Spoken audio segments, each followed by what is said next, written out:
കയ്യിലേറ്റിക്കൊണ്ട് നമ്മളെ രക്ഷിക്കാൻ എന്ന ഏത് രക്ഷകരായാലും അവരുമായി സഹകരിക്കുവാൻ സമുദായം നിർബന്ധിതമായിരിക്കുക. ആ വികാര വിചാരങ്ങൾ നിങ്ങളുടെ മനസ്സിലേക്ക് ഏറ്റുകൊണ്ട് ഭാവി നമ്മുടെ കൂടാണ്. 55% ഹിന്ദുക്കൾ എന്നുള്ളത്. ഈ 55% ഹിന്ദുക്കൾക്ക് കേരളത്തിൽ എന്ത് പ്രസക്തി? ഭൂമി മുഴുവൻ മറ്റുള്ളവർ, വ്യവസായം മുഴുവൻ മറ്റുള്ളവർ, സമ്പത്ത് മുഴുവൻ മറ്റുള്ളവർ. നമുക്ക് പട്ടിണി മാത്രം ബാക്കിയിട്ടുകൊണ്ട് ബാക്കി മുഴുവൻ കൊണ്ടുപോയി. പൂനെയിലൊക്കെ പറ്റി പറഞ്ഞു. അപ്പോൾ പോലും നമ്മുടെ ക്ഷേത്രങ്ങളെ സംരക്ഷിച്ചോ?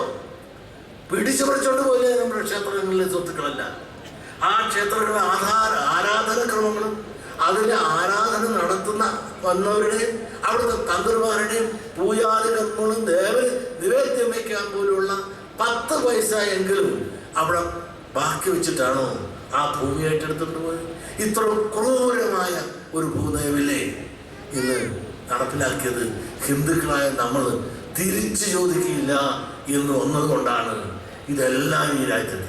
ഇനിയും തിരിച്ചു ചോദിക്കില്ല എന്നുള്ള അവസ്ഥയിലേക്ക് മുമ്പോട്ട് പോയാൽ നമ്മൾ തന്നെ, ഈ സമൂഹം, ഈ സമുദായം തന്നെ കേരളത്തിൽ ഇല്ലാത്ത ഒരവസ്ഥയിലേക്ക് മാറും.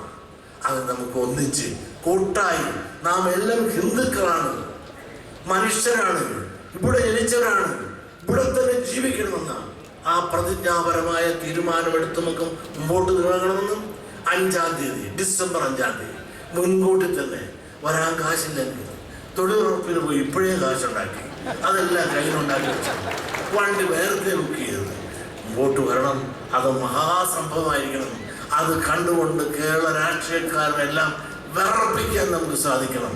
അങ്ങനെ കേരളത്തിൽ നിന്നല്ല, ഇന്ത്യയിൽ തന്നെ ഇങ്ങനെ ഒരു മഹാശക്തി ഉയർന്നു വന്നു എന്ന് ഇന്ത്യ ഭരിക്കുന്നവരും ഇന്ത്യ നാളെ ഭരിക്കാൻ പോകുന്നവരും കേരള രാഷ്ട്രീയക്കാരെ ഒരുപോലെ മനസ്സിലാക്കിക്കുവാനുള്ള നമ്മുടെ മഹാശക്തിയായി നിങ്ങളെല്ലാം അങ്ങോട്ട് വരാൻ ക്ഷണിച്ചുകൊണ്ട് ഞാൻ നിർത്തുന്നു.